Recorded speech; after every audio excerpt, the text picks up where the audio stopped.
So ito ang ibinigay sa akin ng Panginoon na preaching ngayon, an observation about a glad father. And I've taken it from this verse, the Proverbs of Solomon, a wise son makes a glad father, but a foolish son is the grief of his mother. Observation ito ni Solomon. Remember, Solomon ay isang napakatalinong tao ng Panginoon. At siya nga ay, yun ang hiningi talaga niya sa Panginoon. So, he is very observant. Very observant itong si Solomon. Hinahanap niya, tinitingnan niya ang mga nangyayari sa kanyang kapaligiran. And then, nagbibigay siya ng hindi naman conclusive na statement, pero nagbibigay siya ng statement doon sa mga nakikita niya, naobserbahan niya. And then, isa sa kanyang observation, nakita niya, wow, mga masasayang ama. Father who are so happy. Ano kayang dahilan? And maybe, nag-scrutinize din siya kung ano ang dahilan. And he found out na, ang mga anak pala nito, mga matatalino, wise son. Mga anak na matatalino. Of course, sa terminolohiya ng katalinuhan, hindi ng sanlibutan, kundi sa konteksto ng katalinuhan sa Biblia. Okay? Kasi si Solomon nga, hiningi niya yun sa Panginoon. Unang i-consider po natin, okay? Sa Tagalog po, basahin muna natin. Mga kawikaan ni Solomon, ang pantas na anak ay nakakapagpapasaya sa ama. Ngunit ang mangmang na anak ay pasan ng kanyang ina. Grabe, no? Pasan. Parang ang bigat. Okay. Ang unang titingnan natin, who is a wise son? Sino ba itong matalinong anak? Okay, who is assigned a wise son? At kinuha natin ang mga verses dito sa sinasabi ni Solomon, wise son. Ito po, Proverbs 1:5. Sige po, basahin natin. A wise man will hear and will increase learning, and a man of understanding shall attain unto wise counsels. So, sa salitang yan, a wise one will hear, meaning may nagsasalita. Siya ay nakikinig. Tama? Sino yung nagsasalita? Ang father, ang mother, o kung sino pa man na nagsasalita at nakikinig siya. So meaning, tingnan po ninyo, yung batang matalino ay yung nakikinig. Nakikinig particularly sa instruction, nakikinig sa mga counsels, mga advices, matatalino yon. And then, nag-increase mag-learn. Nakikita mo nag-increase learning. Will increase learning. He wants more. Hungry and thirsty for knowledge. Okay? Yun ang matalino. And a man of understanding shall attain unto wise counsels. Then ito pa. Tingnan niyo yung verse. Sige, sabayan ninyo ako. Start. Go to the ant, you sluggard, consider her ways and be wise, which having no captain, overseer, or ruler, provides her supplies in the summer and gathers her food in the harvest. How long will you slumber, who sluggard? When will you rise from your sleep? So, titignan po nito, exhortation ito para maging matalino ang isang bata. At marahil, ang ama naman ito at ang ina ang nagsasabi, nakikita kasi niya na hindi matalino ang kanyang anak. Bakit? Batugan. Alam niyong batugan? Ha? Tamad? Lazy? Yon. So, tanungin ko kayo, kayong mga magulang, natutuwa ba kayo sa inyong mga anak ng mga batugan? Be honest lang. Natutuwa kayo? Gusto nyong magpatuloy sila na maging batugan, alas 10 na, alas 11 na ng umaga, tulog pa. Wala namang ginagawa na gabi. Ha? Nandun lang sa computer. Sabi kaya ninyo, "Oy, salamat Panginoon, binigyan mo ko ng anak na batugan." That is foolishness. And that's the reason, makinig kayong mga anak, sabihin ko sa inyo, hindi nakatutuwa sa mga magulang na ang kanyang anak ay parang katulad sa mga tipaklong. Okay? At hindi nakikita ang pwede nila at dapat nilang gawin. And that's why the exhortation here, "Oy, batugan, ikaw na sluggard. Ikaw na kung magising, halos tanghali na, makinig ka, tingnan mo ang langgam. Nakakita ba kayo ng langgam na nakadikwatro? Pagkagising, natutulog kayo ang langgam? Obserbahan nga natin kung natutulog ang langgam. Pero parang hindi. Ano? Parang hindi. Kasi naglagay ka ng pagkain ngayon, maya-maya lang, gabihan ha? Gabihan? Uy, hinahakot na niya. Hindi natutulog. Overtime palagi. Ha? At nakakita kayo ng langgam na may hilig o kaya yung parabagang, tika muna, magkaroon muna tayo ng parte ngayon. Parte ng mga langgam. Sa cartoons lang yun. Meron. Pero wala sa tunay na buhay ng mga langgam. So, kung titingnan nyo dito, ang exhortation ng mga magulang sa kanilang anak, anak, magpakasipag kayo. Ang taong masipag, matalino yan. Ang taong batugan, ang taong tamad, sabi ko sa mga estudyante ninyo, ang kakainin ay lukad. Ang taong masipag, palaging may pagkain sa kanyang hapag. Yun, kaya early pa tinuturuan natin yung mga anak ninyo na maging masipag. Dahil hindi matalino ang batang hindi masipag. Okay? So, next is Proverbs 13:20. He who walks with wise men will be wise, but the companion of fools will be destroyed. So, it's about choices of companions. Okay? Siyempre, inobserbahan mong anak mo, lumalaki na siya, nagkakaroon na siya ng mga barkada, ng mga kasama, and then may payo ka doon, sigurado. Anak, medyo iwasan mo yung kung saan-saan kayo napupunta, hating gabi na, tapos ang barkada mo ay ganito, yung gumaganyan, lalaki pero gustong magpakababae, babae gustong maging lalaki, medyo iwasan mo yon. Friend mo pa rin sila, pero iwasan mo yon. Bakit? Hello? Sabi ng Bible, maliwanag po yan, evil companions corrupt good manners, right? Ang masasamang kasama ay nakakasama o nakakaalis ng tamang ugali o ng mabuting ugali. Ganun yun. So meaning, ang matalinong bata, sinusunod ang advice ng kanyang magulang na magpili ng kanyang babarkadahin. Okay? Pero kung ayaw sumunod, hindi mo kasi alam papa, ganito. Then mapapahama ka dyan. Ang kasama ay mga matatalino, ay tumatalino rin. Tama?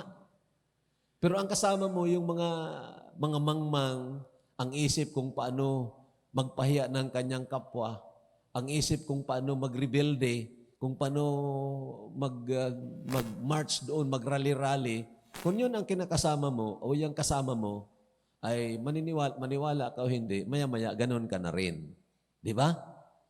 Maski ang ating si Dr. Rosie Rizal, baganong sabi Dr. Rosie Rizal, tell me who your companions are and I will tell you who you are. So, gusto nyo maging matalino, sundin nyo ang sinasabi ng inyong ama at ng inyong ina, piliin mo ang kakaibiganin mo. Okay? Lalo na sa pag-aasawa. I believe tayong mga magulang, responsable tayo na payuhan natin ang ating mga anak tungkol sa pag-aasawa. Hindi tayo ang magpipili para sa kanila, pero tayo ang mag-guide para sa kanila. Di ba? Kahit na napakagwapo, motso, pero hindi naman tunay na mananampalataya, agad-agad sabihin mo, anak, delikado yan. Delikado yan. Di ba? So dapat ganon. Hindi na, ayos yan, may security ka dyan, anak.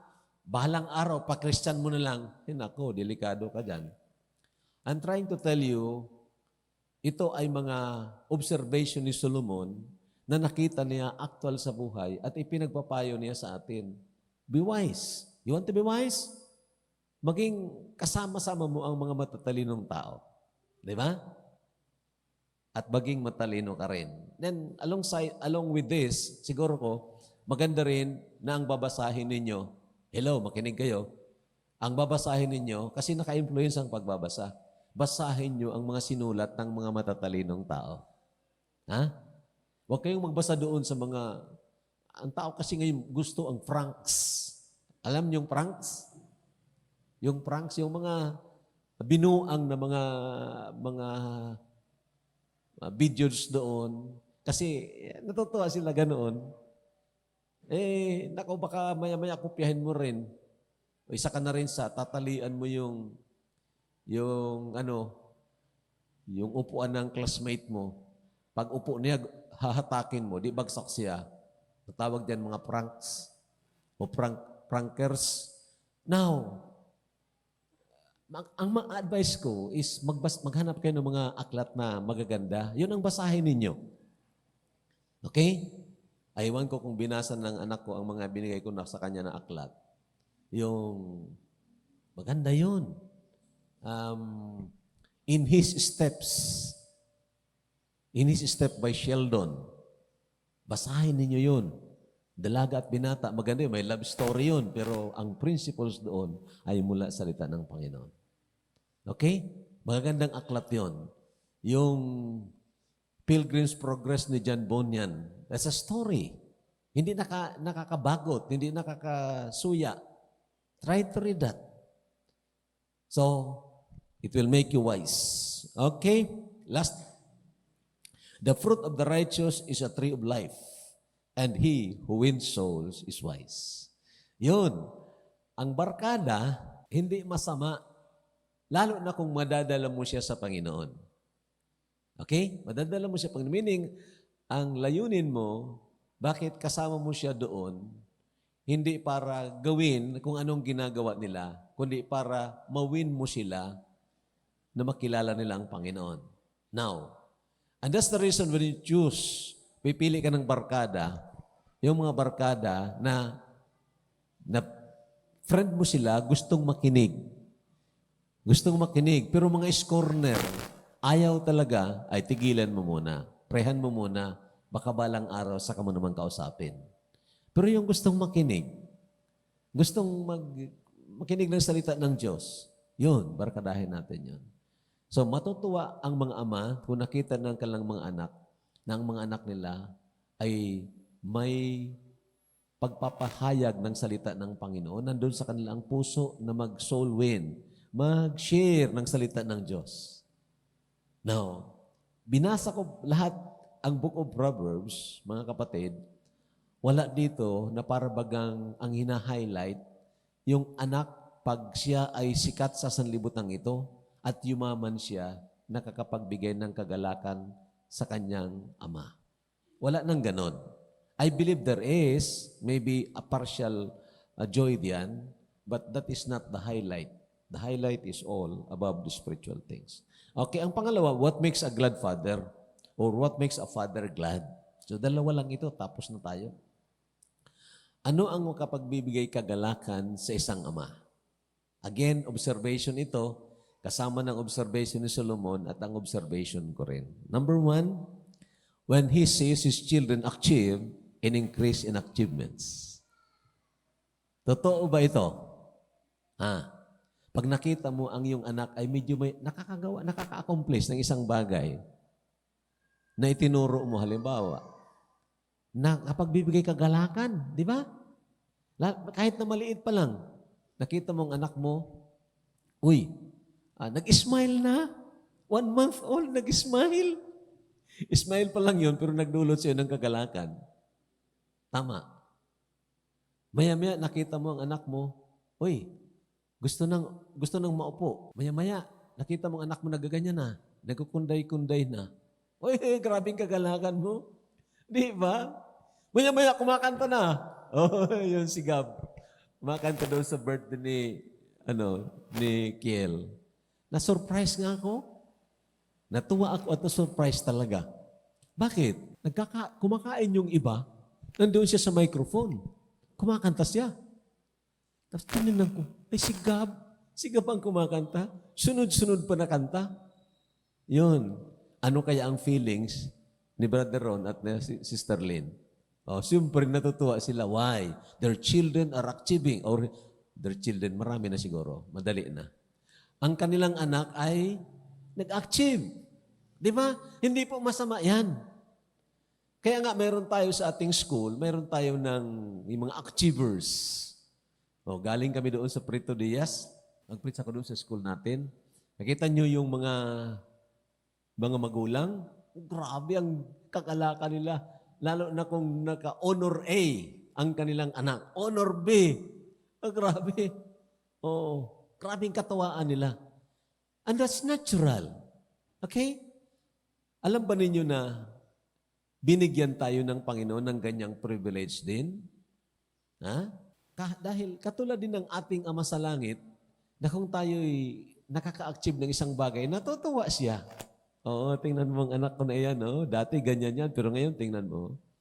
So, ganun po, I believe na nakakabigay kagalakan.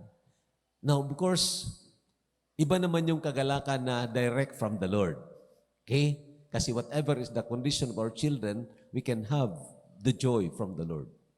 Pero itong kagalakan na lateral, na ginagamit ng Panginoon ang ating mga anak para mapuspos tayo ng kagalakan, this is part when we see our children achieve and continue achieving. Di ba? So congratulations sa mga achievers. Yung mga nag-cum laude ngayon, yung mga may mga honors, yung mga nakapasa. Ha? Achiever din yun. Kahit na 75 lang, achiever yun. Si Presidente Duterte, 75 lang, pero naging presidente. Oo, tingnan nga ninyo. Achiever yun. Hindi lang ninyo alam. So, natutuwa tayo dyan. Okay? Kung bumagsak, ay encourage natin. Next time. Okay? So, another one. When his works towards his children are appreciated. Hello? Mga bata, nag-appreciate ba kayo sa ginagawa ng inyong mga magulang? Ngayon lang. Father's Day or Mother's Day. Pag hindi Father's Day, wala nang appreciation. Palagi lang pinupuna ang ginagawa ng magulang. Do you think matutuwa ang magulang ninyo? Si Mama, kasi ganito. Si Papa, kasi ganito. You know, ang inyong magulang, tao rin, may kahinaan, nasasaktan, may mga gustong gawin pero hindi magawa, at may mga nagagawang kabutihan sa inyo, true or false? Hello? May nagagawa bang kabutihan sa inyo ang inyong mga magulang? Natuto kayo magsabi, thank you, Daddy. O kaya mag-pray sa Panginoon, Lord, salamat may papa ako. Salamat may mama ako, may daddy ako, may mami ako. Salamat. Ganun ba? Kung hindi, ang palagi mo makikita ay ang kamalian ng mama mo at papa mo. And instead of appreciating them, you are depreciating them. Kung mayroon pang makapagbibigay ng kabigatan at grabing kalungkutan sa isang ama at isang ina, ay kung ang kanilang mga anak ay maging mga ingrato. Alam niyo yung ingrato? Hindi marunong mag-appreciate, hindi marunong magpasalamat. At makinig kayo ng maigi, na obserbahan ko po yan, nagpapasalamat at nagbibigay ng appreciation kung nasa kabaong na ang kanilang mga magulang. Kita niyo yan? Nasa kabaong na, nakalagay doon, I love you, Daddy. Thank you for supporting me. Pero noong buhay pa ang kanyang daddy, ang kanyang mami, wala nakarinig ng, I love you, Daddy. Thank you, Daddy. Wala. Siguro kung Father's Day lang. Anyan mga kaligtaan natin, na while hindi naman ito ang target ng pagtatrabaho ng mga magulang o pagsisilbi sa inyo na para ma-appreciate sila, but they are people like you who needs appreciation. Right?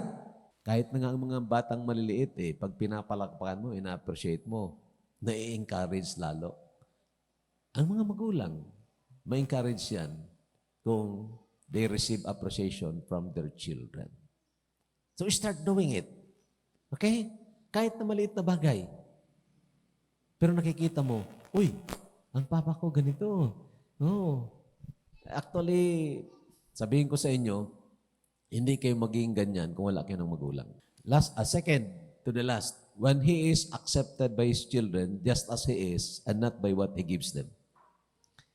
Mas natutuwa ang isang ama kung tanggap siya ng kanyang anak, maging sino man siya. Hindi lang na natutuwa ang kanyang anak pag binibigyan niya. Hello? You know, when you are rejected, the greatest tragedy siguro na mangyari sa buhay ng isang tao when he is being rejected by his loved ones. Tama ba yun? Loved one na ang Diyos, i-reject ka ng Panginoon. I-reject ka ng mga, halimbawa, asawa mo, i-reject ka. Nako, grabe yun. I-reject ka ng anak mo, pinalaki mo, pero pag nang lumaki na at nag-asinso na, hindi ka kilala. You are not appreciated. Instead, you are being rejected. Nako, grabing kalungkutan yan. Nakakita kayo ng mga magulang, mga magulang na nakikilimos. May pumupunta sa akin palagi doon eh. Nung isang araw, pumunta doon, pero nagmamadali din ako. Sabi ko, wala ako ng pera ngayon. Pero dati binibigyan ko yon. Pero nang umalis na, naalala ko sa may saging kami, sana binigyan ko yun ng saging eh. Pero alam mo, kinausap ko yun, nag-usap kami tungkol sa gospel. Sabi na sa akin, wala na akong mayroon ako ng mga anak, pero hindi naman ako inaalagaan. Sabi ko, anong ginagawa mo? Ito, nakikilimos para makakain ako. Grabe yun. He was not appreciated and he was almost being rejected. Sana walang mangyari yan sa mga Christian families. Right? So, hinahangaan mo lang ang papa mo, ang mama mo, kasi palagi kang binibigyan. Pag hindi nakapagbigay, walang kwenta yang ina, walang kwenta yang ama. Hindi ako binigyan ng share ko. Hindi ako binigyan. Nako. Hindi papa at mama ang kailangan mo. Ang kailangan mo, pilantropo. But you know, sabihin ko po sa inyo, a father, kahit na may kainaan, when he is being accepted by his children, tuwang-tuwa po yun. Pa, I understand you pa. Tanggap kita kahit na ikaw nasa isip ng mga tao, ikaw ng pinakamasamang tao, ikaw ng pinakamasamang ama. Sa akin, espesyal ka pa rin. And I tell you, that is acceptance. Okay? Tinatanggap mo ang iyong ama kahit na sino siya. May dati akong, may binibisitahan ako dati sa Bilangguan noon. Pinsan ko. Tapos, matagal kami nag-Bible sharing. Naka-attend din to one time. Siniran ko siya ng pag-ibig ng Diyos. And then, I don't know kung nagtunay, pero umiyak siya.